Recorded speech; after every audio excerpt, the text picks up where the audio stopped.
Women podcast. For your career and your life, no matter what business you're in. Hello, and welcome to the fourth episode of the We Power On season of the Northern Power Women podcast. I'm your host, Simone Roche, and last month we hosted the Northern Power Women Awards, a celebration that is never just for one night. The legacy, the storytelling of these role models lasts well past the end of the awards ceremony, and that's why the We Power On season is all about keeping that conversation going. And over the next few episodes, we'll be powering on with the legacy of the awards, inspiring you with stories about how we're cracking on and keeping you updated on the latest from the Power Collective. We have our next session next week, which is the 26th of April from 12 till 1 p.m. So please sign up for our Power Networking session. We'll put the links in the show notes as well, so you don't have to miss out. But this week, back to the podcast, I'm joined by the incredible Linzi Boyd. I've known her for 100 years, it feels like. Founder of One Earth, best-selling author, global speaker, 2022 Northern Power Women Power Lister. Linzi's a die-hard optimist, a serial entrepreneur, and Linzi's life work is to lead businesses and individuals to impact change in the world. And after leaving school at 15 with zero qualifications, Linzi started her first business at 18 and by 24 had co-built and sold her second business to the Caterpillar Group.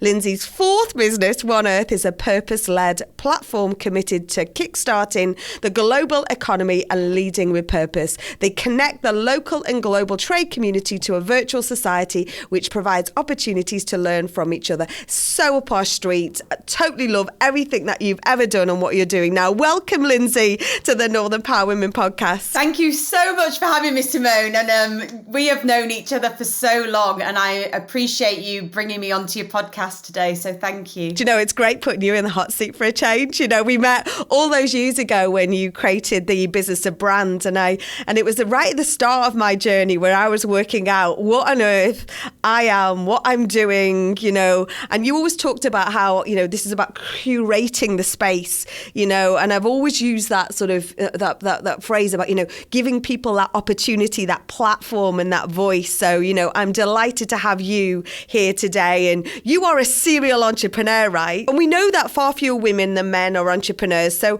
why, leaving school at 15, setting up your first business at 18, why was entrepreneur such a big pull for you, entrepreneurship? My family, I came from a family of entrepreneurs. So my grandparents had their own tailoring company. My dad had his own dentistry. My brother's an entrepreneur. Both my brothers are entrepreneurs.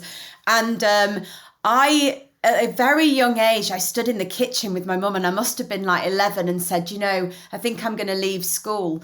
And it wasn't because I wasn't bright. I was in top sets, but I just realised that it wasn't for me.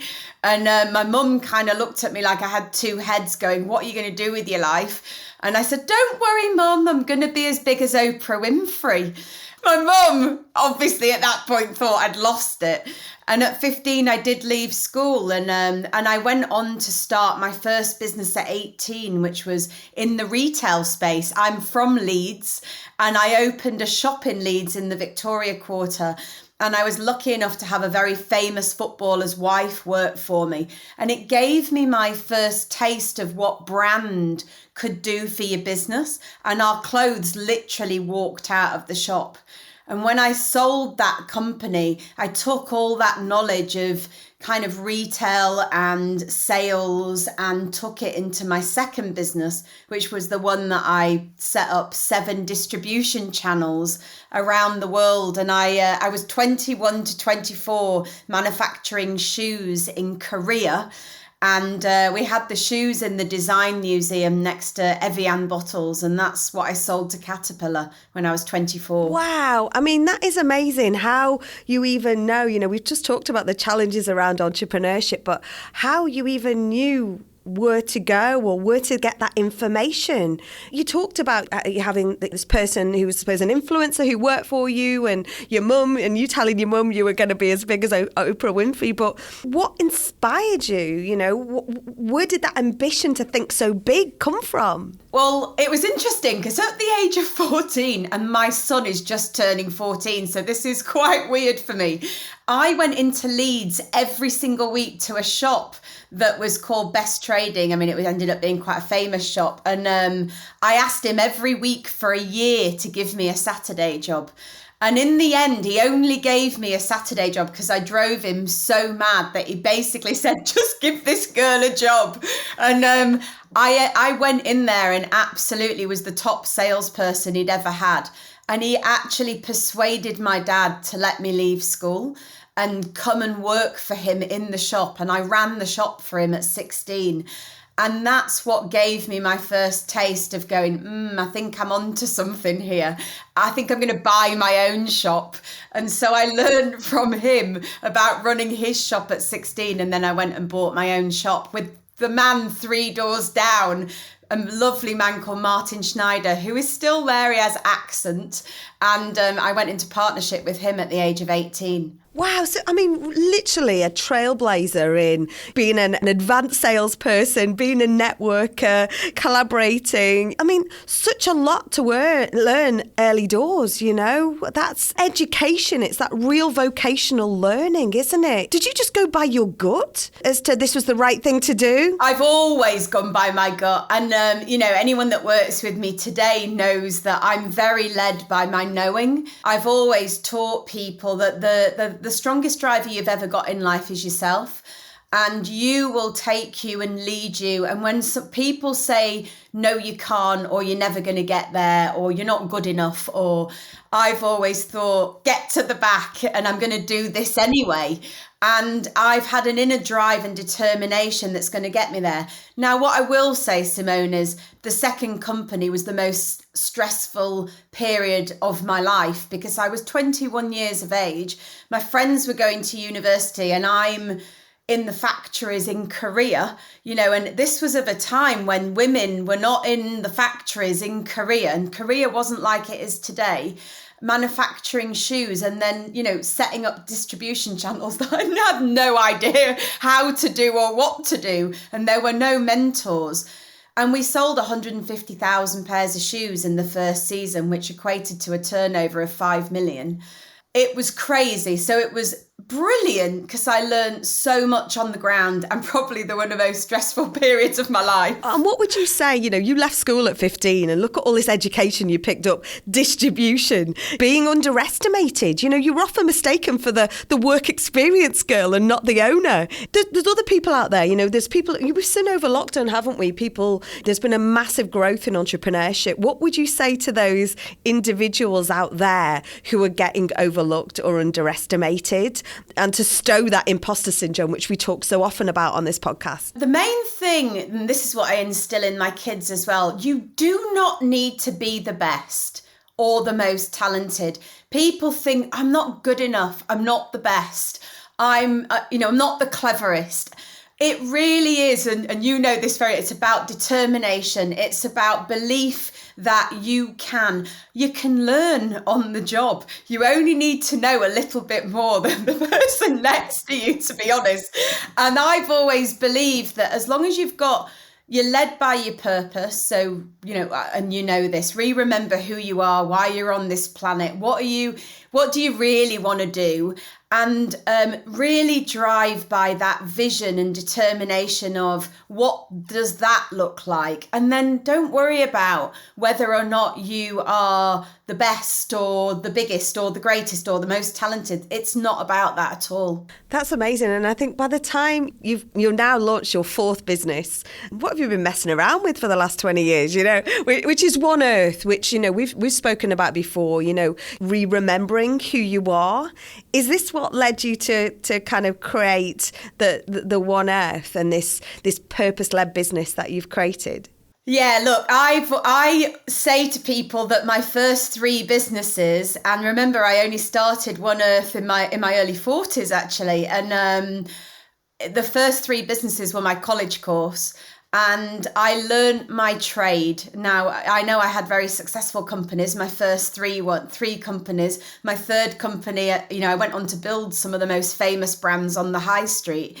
And really, I looked and went, okay, I remembered that girl that stood in the kitchen, funnily enough, with my mum. And I saw something in Oprah which was more purpose-led.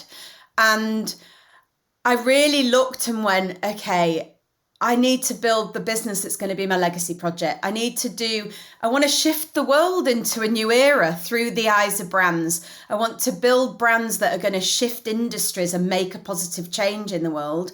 And I'm not doing that in any of these other companies. And I really wanted to transfer my knowledge of helping people build businesses, build communities, build movements, basically, move from being a brand to being a movement, and literally lead the industries or their society or their causes or their purposes into a new era of trade, and have purpose as the new currency. And how have you grown this? How have you sort of, I suppose, challenged? You're challenging that traditional corporate sector business model. So how are you convincing? You're an easy convincer anyway, let's face it. But it's the school of northern grit, I think, and determination, isn't it? But how did you convince those leaders to really find that need to change their bit of the world? A few people have asked me that, and there's no convincing needed, believe it or not.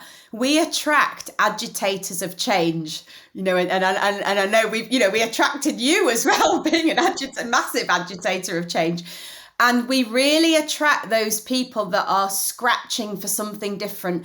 They want to lead. They don't necessarily know how. That's the difference. So we provide the how, but they are already scratching for it. Now, it doesn't mean that they're doing it. We attract very traditional, engineers. We attract eco-panel companies. We also attract fashion and tech and so forth, but all different industries. And I've got a lady, Julie King, 37 years in the travel industry. She came along and she desperately wanted to shift the travel industry, opens up a community, a city on the platform, and now has 47 very large industry advocates with, anything from 1,000 to 100,000 people in their networks. And she is literally shifting the industry of travel tourism. And is that how you collaborated with businesses in other countries and cultures when they're used to doing things in a different way? Yeah, the main thing is we talk about moving from competition to collaboration. And you sit heavily in this space, I know, with your mindset. And we talk about how people are no longer looking to their industry as the competition. What about if you bring people together and you collaborate with them? So we've got the dental industry coming together. We've got the oceans industry. I've got 10 global chambers from around the world building a city, all with an alliance around the race to net zero. And I spoke at COP for them. We've got the food industry coming in and shifting their industry. And people are either looking at it from a business leading perspective, an industry leading perspective, society like oceans, and we've got the Hispanic nation coming and doing something with us, or Mauritius. So in answer to the question, it's just easy. Just get people to collaborate. I tell you what, you have to put a lot of work. I mean, oh my gosh, this doesn't just happen overnight. The level of work and commitment and information. But what I will say is, when you hit with your purpose, I'm here to shift the world into a new era. And when everything gets bad, whatever happens, and you have good months and bad months, the thing that's going to get you out of bed in the morning is your purpose. Why you're in business, why you're here. 100%. I couldn't agree more. I think that's why we've always had these great conversations. We might not talk for a long time, and all of a sudden it's like, oh my goodness, we're setting up another plan. If we're already this meeting, we're already going to rendezvous somewhere, and goodness knows what we're going to change there. But, one of the things you've said is that there's only 3% of leaders need to drive change to make a difference in the world. What constitutes a great leader? Oh, that's a very good question. Look, I come from a trends background. In my third business, where I built famous brands, I used to teach people that 3% of leaders lead the trend, 15% of influencers then look at the leaders and influence the market, and then 33% it then goes into the mainstream, and then the rest of them kind of catch up with it, and I'm on to the next trend. So the 3% of leaders are disruptors. They don't look at anything else. They only lead from internally. It's not about being influenced necessarily by what's going on. They're using their internal driver, and they're the ones that will be the starters. So they're the ones that when people go, no way, you're never going to be able to do that, or no, that's impossible, or I can't even understand what you're talking about, that person's going, yep, I'm doing it anyway. And that really, your Steve Jobs, your Elon Musks, your Richard Bransons, all those guys that, have led in their industries and innovated, they are those 3% leaders, and they're the ones that disrupt. They're at the forefront of what's going on. And Linzi Boyd and the rest of you were on our Northern Power Women Power List. What does it mean for you to be on the list this year? Oh, Simone, I was so honoured for you to ask me to be on the list. I am a Northerner through and through. I'm from Leeds. And even though, yes, I live in London, my family still lives in Leeds. And I had 2 businesses that started in Leeds. My first and second business was in Leeds. And to be on the list and be around and supporting Northerners and be able to, be around other Northern women is incredible, I have to say. So I am huge. I am very honoured and delighted and very proud. And you were nominated. This isn't a collection period. This is something that people nominate. So someone took the time to write about you. And I remember, as happens with so many of you amazing trailblazers out there, you all go, oh no, not me. And I have to harass you to complete the information. But we love having you on. And you are, when you say Elon Musk, Steve Jobs, Linzi Boyd should be up there. So Linzi, thank you so much for joining us on the podcast. And I offer a gift to your audience. Oh, 100%. Well, we've just launched our Find Your Formula quiz, and I'd love to offer it because we're going around the country in a bus tour with NatWest Bank, and I'm going and committing to auditing as many businesses as possible so they can understand where the gaps are in their business that can lead them into a new era of trade. And I would love to offer you and your audience the quiz if they would like it and if they want to come and join us on the bus tour. But the quiz to be able to help them to audit themselves. Oh, Find Your Formula. We'll put the details in the show notes. Absolutely. That's so great. Thank you so much for sharing that. I know people will be biting their hand off, including me. Because you've always got to remember, and that's my takeaway from today. You've got to remember who you are and where you're going and put yourself out there. So thanks so much, Linzi, for being here today. And thank you all for tuning in today. If you love our episodes, let us know by rating, reviewing, subscribing to the podcast. Let your friends know. Reach out on socials at North Power Women on Twitter and Northern Power Women on all our other social media. And don't forget, please sign up to our Power Up Networking on the 26th of April. We'll put another link in the show notes. Lots of links in this week's show notes. Whether you're at the start of your career, a senior leader or anything in between, you are all welcome to pay it forward and pass on your knowledge and skills. Join us next Monday when I'll be joined by yet another wonderful human from the Northern Power Women community. I'm Simone Roche, and you've been listening to a Northern Power Women podcast, a What Goes On media production.